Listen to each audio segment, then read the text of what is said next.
Give us some goals you want to reach as a senior.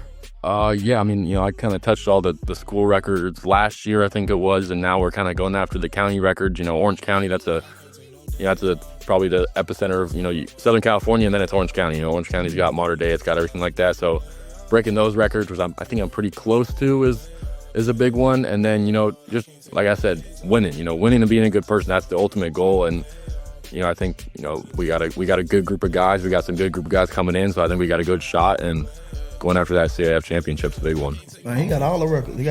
All the records, baby. Welcome to Recruited, the podcast that goes behind the scenes with the top high school athletes in the country. Join us as we dive deep into the untold stories, challenges, and triumphs of these exceptional athletes being recruited by the top programs. All right, welcome. On this episode, we have Brady Edmunds. He is a highly touted 5-star quarterback from California, Huntington Beach, Ohio State commit 2027, 6'5", 220 pounds, quarterback, physical, and got a cannon. Right. Welcome. Thank you for having me. Heard they call him mini Josh Allen. That's what they say? Yeah, that's what they say. So man, we happy to have you on, man. I know we tried to get you scheduled a couple of times, but it was important for us to have you on to the show, knowing that you're one of the top quarterbacks in the country, and you're also committed to the home team, Ohio State. Let's talk about that a little bit. So you've been committed to Ohio State since June 2024. Sounds like you committed right after the Ohio State Michigan game. So kind of take us through that experience. Like, what happened during that game that made you feel comfortable to say, you know what, even though they took an L, even though Ryan Day may be on the hot seat, I still think that it's a good opportunity for me to take my talents to Ohio State. Yeah, so that was a crazy experience. So I got my offer, like you said, June, right before my sophomore season. And we've been Ohio State fans all my life. Like, I got an Ohio State flag right in front of me. I got Ohio State right here. So like we've been huge Ohio State fans all my life. My grandpa's from, I always butcher the name, but Cuyahoga Falls. Yeah, Cuyahoga Falls. Does that sound familiar? Yeah. Yeah. So all my life, like I remember going to Dave & Buster's when I was younger and stuff like that, and watching the Ohio State games. But yeah, so I got the offer in June. I kind of knew that's where I wanted to go already. And then once I got the offer, it kind of affirmed that. But we wanted to wait till after my season. So my season was done by the Team Up North game. We went there, obviously we're going in there thinking I'm ready to commit, and then they lose. So it's kind of a crazy experience. Like, we didn't really know what to do. Like, everything on Twitter, the fans and everything like that, saying fire Day, this and that. So I didn't know if that was going to be a reality, because Coach Day, I had full confidence in him. Like, I love Coach Day. That's a big reason why I'm there. So, but at the end of the day, I kind of knew that, Coach Day or not, like, I knew Ohio State is where I wanted to play football. So ultimately I decided to roll with the punches. I committed, and, it's obviously been all good since. Absolutely. That's amazing, man. And take us back to that moment just a little bit. So June 2024, you get the offer from Ryan Day. You're in the office, and he makes a special phone call. He calls your grandfather, Peter. Take us through that conversation and what that was like, and because you was driving your granddad crazy all day. He was texting your dad for updates, and what is Coach Day saying? What's Coach Chip Kelly saying? So take us through that moment and walk us through what that moment was like for you and your family. Yeah, that day, I think as long as I put together a good day, I kind of felt like I was probably going to get the offer. I was kind of, on a little, right before that, I picked up, like Penn State, Team Up North, I picked up Texas. So it was kind of, things were rolling. So I was expecting to hopefully get it, and then had a good day at camp. So went up to Coach Day's office right after the camp, and, it's kind of when you knew you're about to get it. And so when I got it, I was super excited. It felt surreal. Like, I was like shaking, like it was crazy. I looked over my dad. My dad's probably already crying, and and then my dad obviously he asked if Coach Day can call my grandpa real quick. So my grandpa, right when he hears that, instant waterworks and just rambling on about how great Coach Day is and everything. But it was a real surreal experience for my family. Okay. Wow, that is crazy. So it's very interesting. Did you? No, like, it's a no-brainer for you. Like, once I get this Ohio State offer, that's where I'm going, point blank, period. Pretty much. Some teams made a push, like Texas. They made a, before I got Ohio State, Texas was a great school. I like Texas a lot, and I remember the day that I got the Texas offer, some article that came out about how Ohio State was my dream and I was going to be there soon. And, Coach Milwee, the quarterback coach at Texas, told me, dreams can change. And I was like, I mean, they can. And then a couple days later, I get the Ohio State offer. And yeah, it was pretty much set in stone. Like, that's where I knew I wanted to be. And, I didn't call as many coaches. Like, it was like, I know I'm going to be there. You're going to be there. Yeah, so do you have, I'm sorry, do you have any ties to Ohio? Like, why a kid from California is so passionate about being a Buckeye? Can you kind of tell us like where did that come from? Like, how did you guys get that, kind of that historic of fandom being a part of Ohio State? Yeah, so my grandpa, he's like I said, he's from Cuyahoga Falls, so he grew up there, and I think when he was a teenager, he moved to Massachusetts. So we're also diehard Red Sox, Celtics fans, and Patriots fans. So I mean, yeah, so that's where everything came from. But my grandpa, so growing up, he was a big Ohio State fan. And then he moved to California. Growing up, my dad was a huge Ohio State fan. Like, the Bucknuts would come to their house every single weekend. Like, Ohio State loses. Like, my dad's doing yard work because my grandpa's mad. Like, it was, diehard fan. So then growing up, I mean, obviously that was passed down to me as well. Okay. And then what's that like? So from June to December, when you make your commitment, a top quarterback in the country, I'm sure everybody's after you. What are those visits like? Are you taking visits during that time? Or you just set in stone like, hey, I'm just really just trying to plan things out to get to Columbus? Or were you really listening to other universities and their pitch to you? Yeah, I didn't even want to. Like, I was in season, like, I felt like it was a waste of time. Like, I had a visit planned to Texas, like it was posted about, and I was like, I don't even want to go. Like, it was just, I knew where I wanted to be. Okay. So you only started playing quarterback in your 8th grade year, right? Yeah. So let me post some of these stats real quick, and you're gonna have to update me on your junior year stats. But I have some freshman and sophomore stats here. So you threw for over 2,500 yards and 24 touchdowns as a freshman, while maintaining the 3.87 GPA, by the way. And then from your sophomore year, you came back throwing 217 out of 348 passes, completing 217 out of 348 passes, 3,222 yards, 36 touchdowns, right? And have rushed for 312 yards and 9 touchdowns. Wow. And just started playing the quarterback since your 8th grade year. What's your stats this year? Yeah. I think I ended up throwing for like 28, 32 touchdowns, and I ran for 4 more. Wow. So how do you, get a kind of a late start to the quarterback? Because normally when you see these quarterbacks who are these P4 type quarterbacks, top quarterbacks in the country, they've been playing quarterback for a very long time, right? They started off playing quarterback. They've been up under great tutelage or trainers for a very long time. Did you feel like you was at some type of disadvantage starting off in 8th grade? And kind of what made you figure out like, hey, this is what I want to do. I want to play quarterback, and that's what I'm going to do from this point go forward? Yeah, so I think COVID played a big role in it because I didn't have a season. It was right after my 6th grade Pop Warner season where I kind of was like, okay, I don't want to play tight end anymore. Like, I wanted to do something else. So that's when I started like training for quarterback. My first season wasn't until 8th grade. So 7th grade, I had a stress fracture in my elbow. I couldn't throw for 6 months, so I didn't have a season there. And then, my 8th grade season, I finally get a season. And luckily, I know a lot of it's because I had one of my best friends growing up, Jude Nelson, his older brother's Malachi Nelson, the quarterback. He was at USC, then Boise, then UTEP. But so right away, I got, with a close-knit group of quarterback coaches. So a couple of guys that I worked with, a couple of strength guys. So I right off the bat, I kind of had some great coaches around me that kind of helped me get to that point. But my dad always said I was behind the 8 ball, and that was true. So I worked my butt off. I knew what I had to do, had a great group of people around me, and then it was off from there. Yeah, I want to touch on that because your dad looks at things, from a practical standpoint. When you came to him in 7th grade, going into 8th grade, and telling him, "Hey, Dad, I want to be a quarterback now," he went through the list of all the things of why you would be at a disadvantage. You don't have private trainers right now. You don't have quarterback coaches right now. You're going from tight end. You want to play quarterback. So talk about what did you have to show him to make him believe that this was the path for you and you guys' relationship through this process? Yeah, because, like you said, it's also, it's not just a random position change. It's the money, the time, and everything like that. So, that's a huge credit to my parents there for actually, obviously great parents. You want to do whatever your kids want to do, you got to support them. That's what they did 100%. So, there was a couple times where, maybe I didn't go as hard as a workout as I should have. And, my dad would get on me. He would make it clear, like, we can't be wasting the money and this and that if you're not going to go put full effort. So that was a big part of it. But I mean, yeah, I think a lot of it was just growing up a little bit faster. Like whether it's money, whether it's time, stuff like that, I just had a better sense of it at a younger age.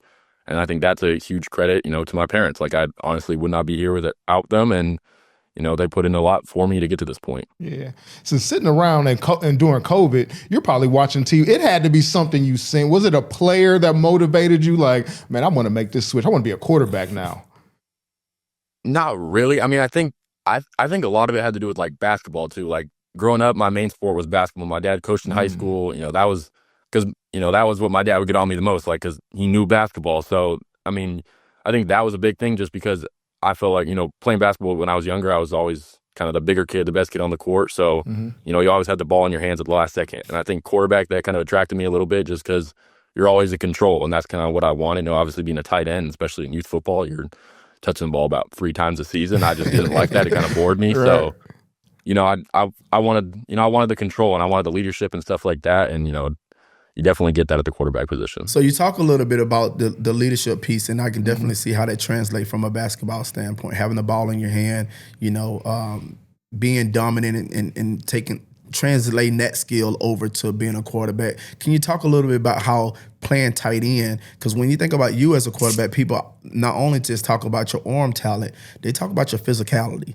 So how did transitioning from a tight end to a quarterback kind of help you stand out in that nature of the other sport?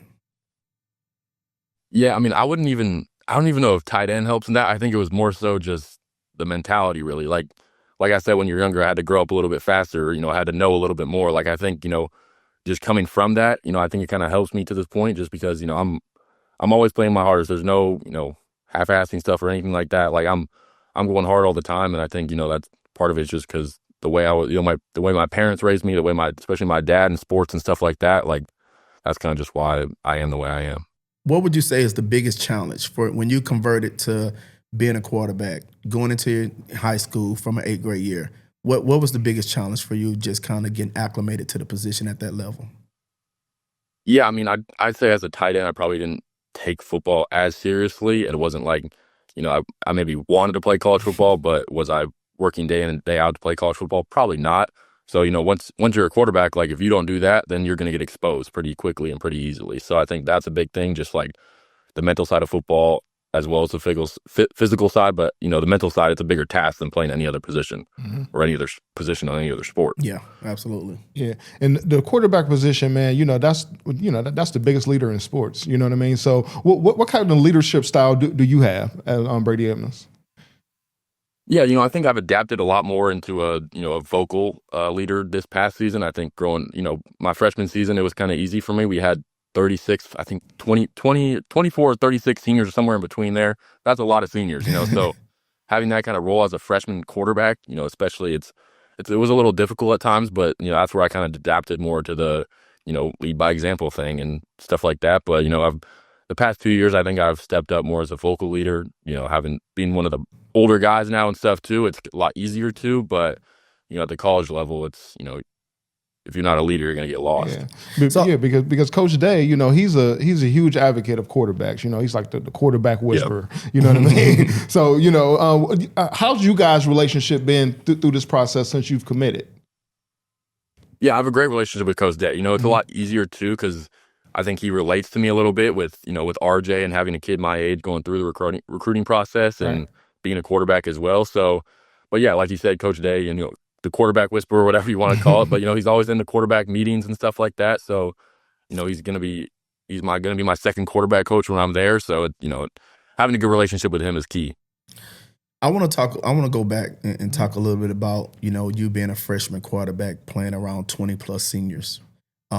Knowing that you just started playing quarterback at 8th grade, like talk to us through like what was that process? What was that stress level like? How did you who did you lean on in those challenging times? Just talk through what that looked like being such a young guy and having such a huge senior class. What was that pressure like?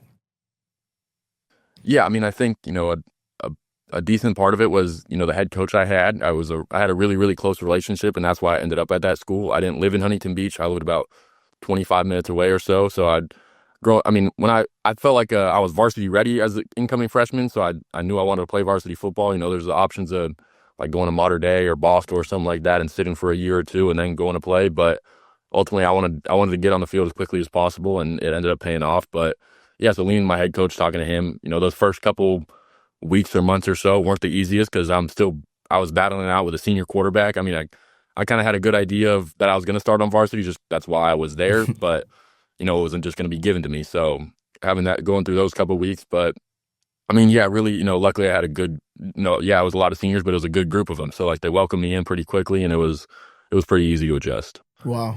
Had a senior quarterback, man. Man. So what was that mindset like? I mean, that's what I was about to ask you. What was that mindset like? Yeah. You know, so you got a senior quarterback, you coming in as a new kid, like, hey, bro. It's my show now. Yeah. So talk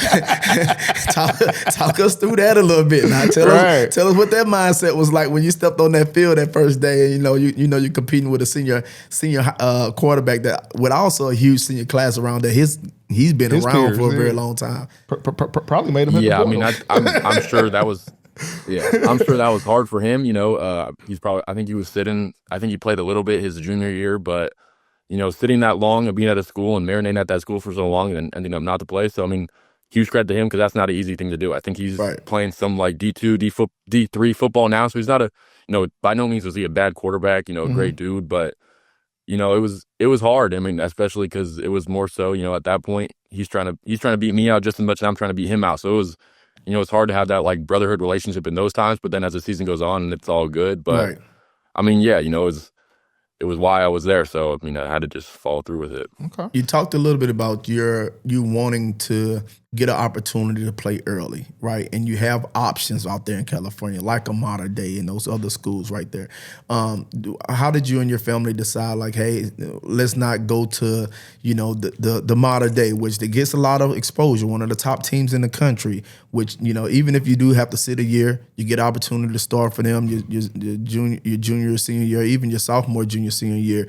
You get a lot of exposure and the opportunity to be seen by a lot of schools. What was your guys' plan, a strategic thought process of saying, okay, we're not going to go there. We're going to go to one of these other schools and give you the opportunity to start early and still feel comfortable that you'll get the same amount of exposure, which you did, obviously. You at Ohio State. Yeah, I mean, I think a lot of people, you know, I mean, I think Southern California especially, is the epicenter of high school football, and it's not even close. So a lot of people are feeding you this false reality that, you know, you got to go to these big schools to get recruited or get exposure or whatnot, but that's really just not the case at all. I mean, you can by all means, but, you know, I went to a school that was probably like 150th in California or something like that, maybe even lower, and we built it up to we're like a top 50 team in California now. Wow. So just, you know, you just gotta, it was, you know, people are different. They could pick their process, whatever they want. They could go to the school and sit there for 1 or 2 years. But ultimately, I felt like I was varsity ready, physically, mentally, everything like that. So I thought, you know, I was going to go get on the field as quickly as possible and show what I can do. Okay. Going back to what you said, you know, Southern California, people say, you know, that's the mecca of high school football. Talk about, you know, what does the Friday night look like in California and some of the traditions that you guys have, and what motivates you on Friday nights? You know, what really drives you? I mean, yeah, I think, you know, just the game day environment. I mean, it's pretty big. You know, maybe not as passionate as some of these other schools, just because some of them it's like you live and breathe that town or whatever. So I mean, that's the one thing California lacks, especially with the transfers and everything like that. That kind of like homebred kind of type thing. But I mean, yeah, what motivates me, I think, you know, growing up, you know, my parents sacrificing a lot for me, so just the family aspect of stuff like that. And then as you kind of got to this bigger point, and you know, now you got people believing in you, now you got people not believing in you. So that's another big thing that motivates me. You know, I try not to look at rankings, so I wouldn't say rankings motivate me at all, but you know, just the process or motivated me, you know, trying to get to the next level, trying to be successful at the next level. I think that's ultimately what motivates me. Yeah. No, that was a good question, because I thought about that too. Like, you know, when they talk about Cali, right, you guys get a lot of notoriety for, you know, the type of talent out there. So that was a good question about, you know, what does the game day environment looks like? Because when you think about high school football, you cannot ignore the fact that St. X and Elder just had 22,000 people and played at the Bengal Stadium in a regional finals in Ohio football. Yeah. So, when I think about, high school football and I think about, the environment that I want my son and other, kids to play in, I think, I look at that type of stuff. Just talent on talent. The world is coming out, 20,000, in the Bengal Stadium. Those are type of game day environments. But I do think when you think about kids in the Cali area, I always see a lot of great trainers, a lot of great instructors. Their skill set, right, seems to be a little bit more polished because of the resources that you guys have out there. Would you say that's kind of something that separate you guys from the other states? 100%. Yeah, like I was talking to one of my good friends. He's from Illinois, Brock Williams. I think he goes to Libertyville High School, but like a 5-star tight end out there. And he was talking about, there's this one trainer that trains in Southern California that, a lot of these top athletes go for strength and conditioning and stuff like that. And Brock was asking me about him, and he said, you can't find anything like that within like 45 minutes. And for me, that's 5 minutes away from my house, so I can go somewhere else and it's another 5 minutes away. Like, there's just so many outlets, and so like quarterback coaches, especially like 3D QB's one where they travel across the country to go to different colleges and NFL teams and stuff like that to work with their quarterbacks. And it's just at your fingertips, like literally 15 minutes away from my house. Like there's just so much out here where I think that's, a big credit to why the talent is so high out here. But wow. And I wanted to ask you that because like in Ohio, guys can kind of get together. You know what I mean? Like even if they're from the top of the state to the bottom of the state, you talk about 4 hours. California's huge. You know what I'm saying? And you have some guys out there that you're going to potentially be throwing the ball to. You got guys out there like Chris Henry Jr. You got Caden Dixon Wyatt out there. Do you guys ever link up and like have passing sessions or, how's that work? No, we weren't we were trying to plan it this summer, just like due to injuries and stuff like that, we weren't really able to. But a big thing for us it just became legal in Ohio, but like 7-on-7, that's a big thing in Southern California. Yeah. Like more so almost like your height. It kind of like once you get into the summer, it's more your high school team. Like I was at the Mission Viejo tournament, and Mission Viejo, they got 8+ dudes going D1. Mater Dei was there, Bosco was there, like all these different teams are there. So like those tournaments is definitely where you get like a big talent plug and a lot's out there. But I mean, yeah, even, just work out. If I were to go to my quarterback coach or something like that, like there's always going to be some sort of top dude there. Yeah. So, yeah. Yeah, and shoot, 5 miles in California is like 45 minutes, man. It's like nobody. People not connected like that. I would bet. So, so out here for the people who are listening, right? There's a huge opportunity to have a lot more experienced trainers in the state of Ohio, right? Great talent, great talent pool. But I think what separates, California from Ohio is because they have a lot of resources, a lot of talented individuals that know, and not just teaching it, but they know, like they're experts on the craft of the sport in those particular positions. Like we have, you got some trainers out here, but we don't have a lot of experts who, have experienced it at a very high level and know the intricate details of how to make that player better in that position, right? So, that was a good call out. Let's talk a little bit about your recruiting journey leading up to Ohio State. So you had a lot of interested teams in you. Did you go on a lot of visits? When you went on visits, can you talk us through like what were some like the best facilities, or what were some of the areas that really impressed you leading up to you committing to Ohio State? Yeah, I mean, just like the offer standpoint, I got Arizona State January of my 8th grade year, and then that summer I picked up like 2 more at some camps. And then going through my freshman season, I had a decent freshman season. I picked up like UNLV in January after my freshman season. And then I was kind of down because that was like the first recruiting period that was open, that January 1st period.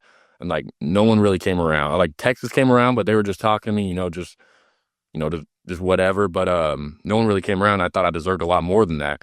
So that was another thing that I would say fueled me that off season. And then come spring ball, I think I got Florida State like the first day the period was open, and then there was like 3 schools at my school every single day, and I was thrown in front of tons of different schools every morning, and I went from like 3 to 20 in a couple of weeks. Wow. Yeah. Wow. So then that summer, a lot of the bigger schools like Ohio State came, Team Up North came, Texas came throughout like that spring period, but they didn't want to offer. They wanted I would need to be in front of the head coach. So like a couple of those schools I hit up that summer. So that was, I mean, just like that, I went from 3 to like 20 plus in just a couple of weeks. and then a couple more offered like after I committed to Ohio State, like Georgia and North Carolina. But I mean, yeah, ultimately, it picked up quick, and I think like I went from just a couple offers to a lot, and then I went from a lot to committed in just the span of like a year. So I know. it goes fast, but I mean, I'm completely grateful for it. Probably the best facility I've seen. It was like my 8th grade year. I went up with a group of like St. John Bosco guys that I played 7-on-7 with, and I went to Washington, and I really, that's a pretty cool facility. That's the It's first all one. I've inside actually their heard stadium. good things about Washington. Yeah, that's the first one. I heard how their stadium is like on the lake and all that Yeah. kind of, yeah. I've heard Okay. good things Yeah. about Washington. Everything's inside the stadium. You got the train station right there. We were up where the cherry blossom trees were blooming. It was pretty up there. It was awesome. Wow. And take us through that mindset, man. Like as a kid getting his first offer in the 8th grade, Power 5 offer, you know what I mean? And in the 8th grade, walk us through that process of what kind of mentality does that make you have, or what kind of work ethic does that instill in you once you get offers so early in your high school career? Yeah, I mean, it was pretty cool, but ultimately you got to have that like never satisfied mindset. It was a great, don't get me wrong, it was a great experience. I was super excited. That was awesome. Finally, all that work leads up to something, but ultimately it just makes you want more and bigger schools, and just ultimately finding the right school, because at the end of the day you can have 20 plus offers, but you're only going to one of them. Or if you're in the transfer portal now, you might go to multiple, but Right. you're only going to one. So it was a great experience. It was to get that first one especially, and then the bigger ones leading on. It was surreal and awesome. No, my question was more so around, like, how did you feel? Because you touched on it a little bit. Like, you felt like the open period coming out of that, the freshman year, right? That open period, you felt like, hey, man, I put on, I'm doing good. I should be receiving a lot more attention than I am given. Talk us through that process. Like, what was that mindset going through that time? And then what happened? How did the switch, what hit the switch to make the schools to now say, oh man, this guy's a dude, let me go up here and check him out? Like, what happened in that period to gain that attention for those colleges to start to come up to your school? Yeah, I mean, I don't really think it was anything specifically. Like, it wasn't I was posting on social media every single day or anything like that. Like, it was purely, I just don't think that first recruiting period they had the time. Like, they were trying to look for, I think it was 25s at that time or 24s, but something like that. But ultimately, whether they were looking for other ones or not, it did piss me off a lot. So, one of my best friends growing up, he was my receiver the last 3 years. He just he's going to graduate, but he's committed to Colorado State right now. Like, he had no offers too. He had a pretty decent season, not as big as what he would have the next 2 years, but so we got together. I was playing basketball at that time. He was running track, so we were up. Like I said, we just moved down to Huntington, but we were living 25 minutes away, both of us, and we were up at like 4:45 in the morning, driving to the school. We would get a lift in at 6, throw at 7, and then go to school. And then, we do that. We did that 5 times a day, or 5 times a day, 5 times a week for like 2 months while I was in basketball season. And I would have basketball practice after that. And then sometimes my brother would come to the school and he would lift too after my basketball practice. So sometimes I was there at the school from like 6 to 8.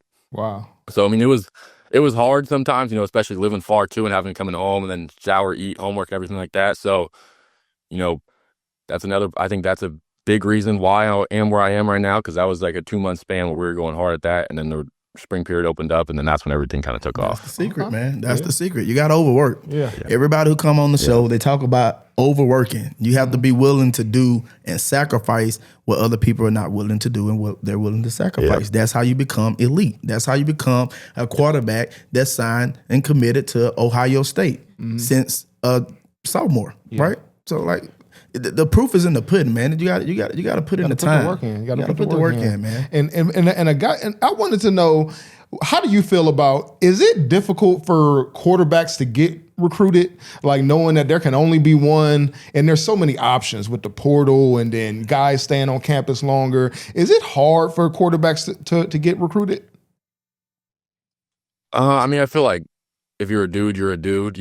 I think the one hard part is it's almost like a domino effect when guys start committing, like receiver, anything like that. Like, one could commit to a school and, they're still trying to find 3 more. A quarterback position, like, once you commit to the school, they're done. Like, they're not, I mean, unless they're trying to play you dirty, they're still talking to other guys. But most of the time, they're like, it's just I think that's what happened a lot in the 26 class. Like, so many guys committed so early, like in that first span. And, it was just a domino effect. It went from like one guy committed and then all of a sudden there's like 16 committed. Like, my class, I think it's slow played a little bit more, but I mean, I'd say that's probably the hardest part. Okay. Are there any other 2027 quarterbacks that's committed to Ohio State?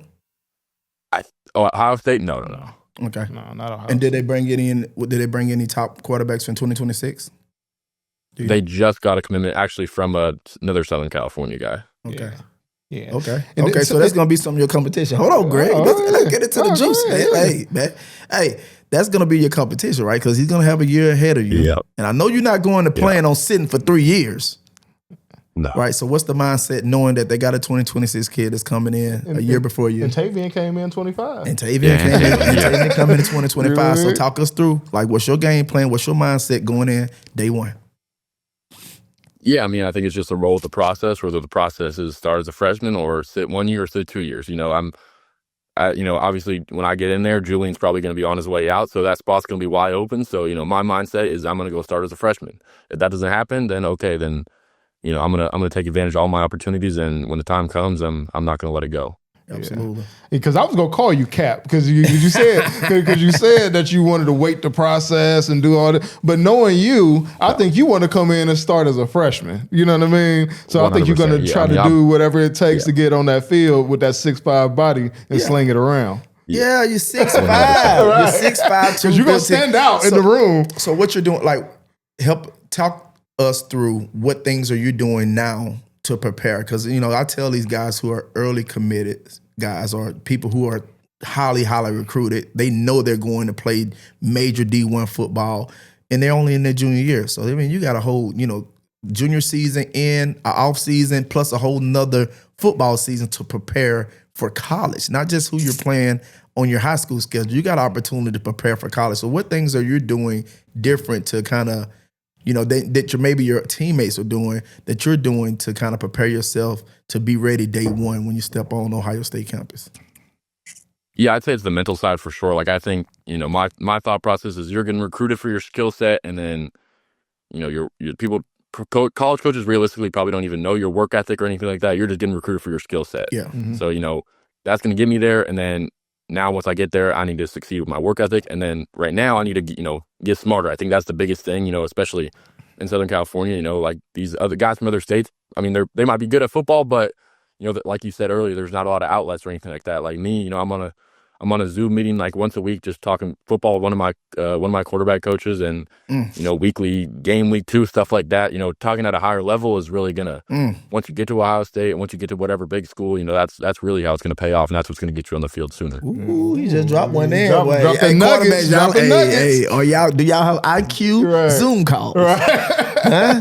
Put that into your playbook. Yep. You better get your IQ up, because the guy right here, he's already talking shop early on during the week as a sophomore. So that's another good point that you just gave us. Having that opportunity to be advanced, from a knowledge standpoint.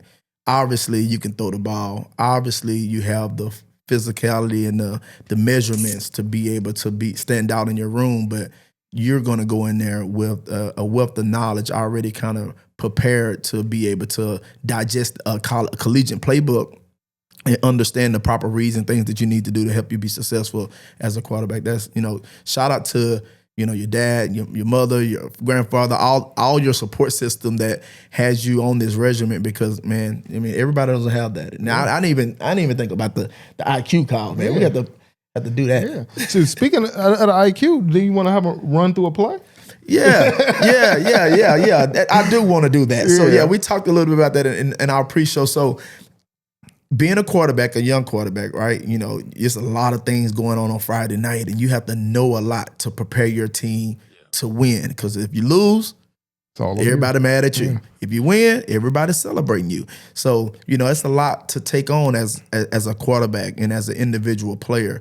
One of the things I always hear about the quarterbacks is understanding the language, learning the playbook, and really being able to, on Friday night when the band's playing, the crowd's yelling, being able to regurgitate that information. So can you kind of share with us, like, give us your longest play call, and then let us know, like, what are y'all doing during that play? Yeah, so I think, my freshman and sophomore year, we had a different coach. This year, we just got a new coach, and he played 8 years in the league with Randy Moss on that Vikings team. So he was a part of one of the best offenses ever. So, that, he didn't come in lightly with a high school playbook. He came in with the heavy verbiage, NFL playbooks. I think that was, With a Bible. That's another part where I think getting ready for the next level. But okay, we'll go Tiger. We'll go Tiger, Pistol, Bunch, Right, Travel, 724, Gym Counter, Ace, Z-Cop, X, Go. Ooh, no, hold on. No. He the running back, I'm the receiver. I need you to give it to us like we're in the huddle. Game-like situation. Tell me how you sound in the huddle. Give it to us, man. Give it to us. I want to hear that voice. All right, we're going Tiger, Pistol, Bunch, Right, Travel, 724, Gym Counter, Ace, Z-Cop, X, Go. Ready? Break. Let's go, I know I'm the X. I got to go. I know I got the X. The X got to go route, baby. Throw it to me, baby. X not getting the ball right here. X is not getting the So ball. what is the play? Tell us what are y'all doing? Yeah, so Tigers are, we're going heavy personnel here. 724. We're faking we're faking a counter right here, and then this is like a first play of the game. We're trying to take the top off, and we're throwing a corner post over the top. Ooh, okay. Trying to take the top off early. That's awesome, man. That's awesome. Yeah. But before we move on from his recruiting, one of the things that I see him doing very well on social media, you're actively recruiting your peers. You know what I mean, in your class. Yeah. Like, yesterday I seen you recruiting the big running back out of Tennessee, David Gabriel Georges or whatever his name is. Stud guy. Yeah. You know what I mean. But I see you all the time actively like, hey, come here, go Bucks. Is that because you want to play with the best guys, or what's that mindset about? Yeah, I mean, playing with the best guys and just kind of building these relationships early, because ultimately, that recruiting's cool and all, but ultimately, I think what gets guys to Ohio State, especially at the quarterback position, or me being the quarterback, is building the relationship with them. Like I mentioned earlier with Brock Williams, that's a big one. Like we were down at the UCLA game. It's not like me pointing out like, oh, that's gonna be you whenever a tight end make a catch. It's just like being their friend and building that relationship. We got a commit group chat already, and building the relationship with the guys already there. Jameer Brown, who you guys had on, I was at one of his games earlier in the year. So just trying to build that relationship early. I think once I get there, it's, you start off on a higher step than everybody else, and you kind of build that level. Boy, so you actually went to throwing to Chris and Jameer. Boy, that's crazy. That is crazy. So you actually came to one of Jameer games? Yeah, they were playing St. Edwards. I had a Thursday game, so we flew out Friday morning, and then we were down there for the game, and then we were at the Grambling State game the next day. Ohio State, y'all got something special, man. He's in Ohio a lot. I see you come to the game, because you camped here for about a week, didn't you? Then you come like yeah. That's another big thing, especially my dad says. Like being around the facilities, being in meetings as much as possible. That's another thing that's going to separate me when I get there. Wow. Well, I feel bad for them quarterbacks in that room. I think he coming for that job, baby. Right. So what do you like to do, man? Like outside of training and Zoom calls and all this great stuff that you're doing to prepare, like what do you like to do in your downtime? Yeah, I mean, I like to sleep. Sleep's a big one. I'll golf a little bit. Okay. I play 2K a little bit. But yeah, I mean, sleep, golf, 2K, go hang out with my friends. That's probably it. All right. You golf a little bit. What's your handicap? Do you have a handicap, or you just No, I'm just get out there. And get out there and have some fun swinging the clubs. I see you got some shoes in the background there. You got a nice little shoe game. Tell me what type of shoes you like to rock. A little bit, yeah. I'm a big, I wear slides probably a little too much. Yeezy slides, just the regular Nike slides. But I'm a big Asics guy, Vomeros, stuff, New Balance, stuff like that.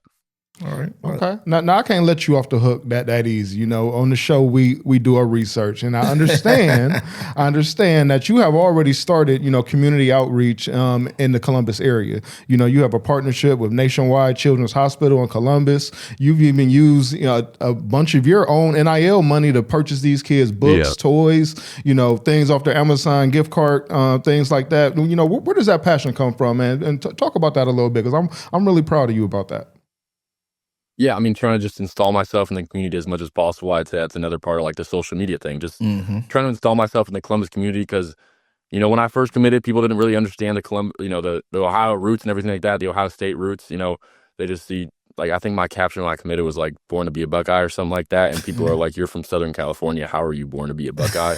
So just kind of showing that, and then just giving back too. I mean, I'm blessed to be in the position that I am today with the money, the recruiting, everything like that. So just trying to give back as much as I can is a big thing for me, especially in the Columbus community. Man, I love that, man. Because I love the humility, D, because it really shows the like true character of who a person is. You know, who when you help people who can never return the favor. Right. You know what I mean? You're out here on your own fruition, coming from the West Coast all the way to the East Coast, dropping in and on these kids at these hospitals before you take your rounds in Columbus, man. I really commend you for that. Yeah, I think it shows appreciate you. what we talked about earlier. That leadership mindset, being a quarterback, like you had the desire early on that, hey, I wanna be in this position because I feel that I have the transferable skill set all around, outside of just throwing the ball, right? I have the ability to communicate, the ability to lead, the ability to lead by example, right? To showcase those things, and I think that's what you want in a quarterback. If I'm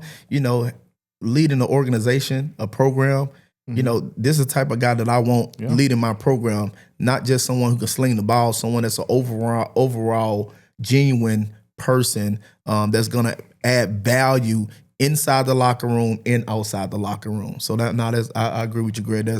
Shouts out again to, mom, dad, and grandpa. They have definitely instilled some great characteristics and values within you, man, and you're doing a very good job. I know they're super proud of you. Like, we haven't talked a lot about moms. We talked about dad. We talked about we talked about grandpa. Mama gonna be mad if we don't talk about mama. So let's talk a little bit about mama and what her role is in this whole thing. Talk us through that support system that you get from her.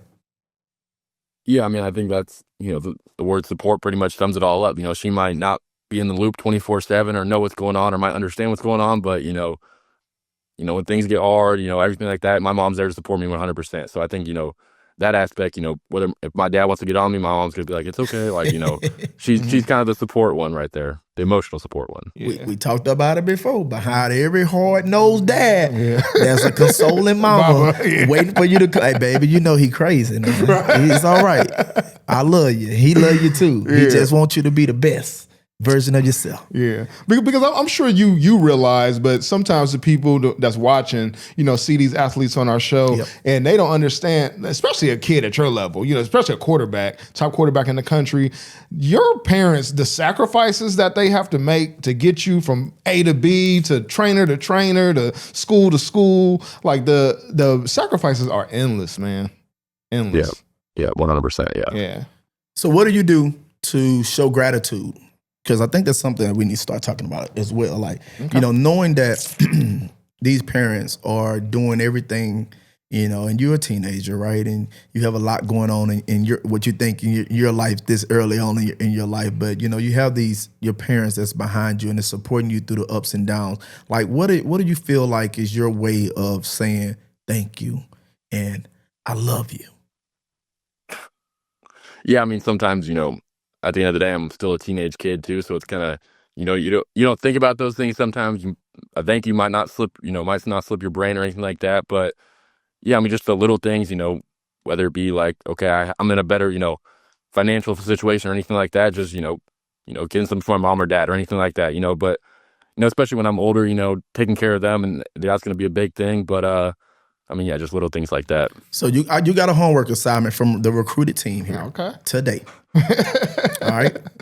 Think about all the things that you talked about on this show, right? You talked about someone who's being, top recruiting quarterback in the country, committed to a dream school, Ohio State, giving back to the community, giving all the resources you need to help you be successful, got support and direction to point you in the right lane so you can make good strategic decisions to get you where you're at today.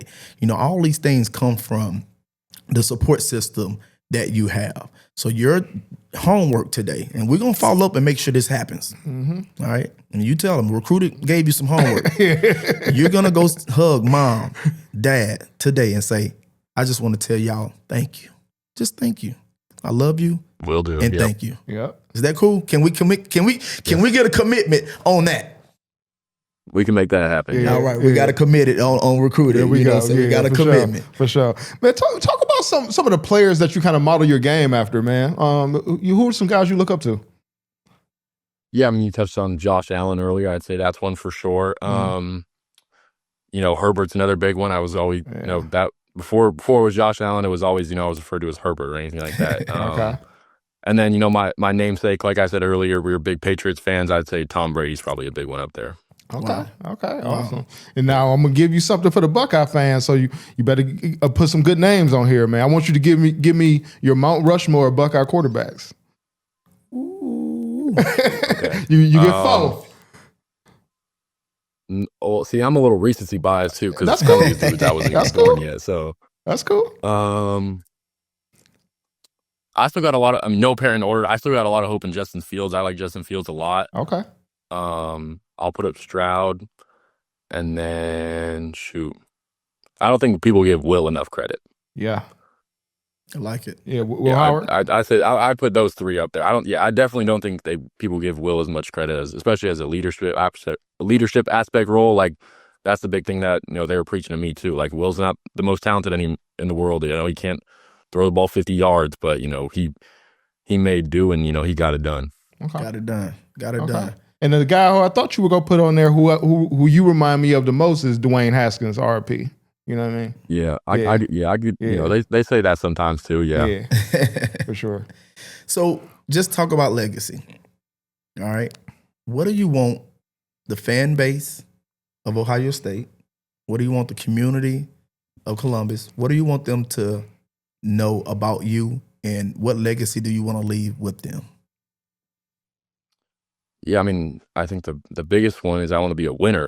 That's one way to keep them happy too, is just win. But I mean, yeah, and outside of the, I want to. That's the main one football wise, and then after that, be a good person. The giving back in the community like I already did, and then continuing that on in college and stuff.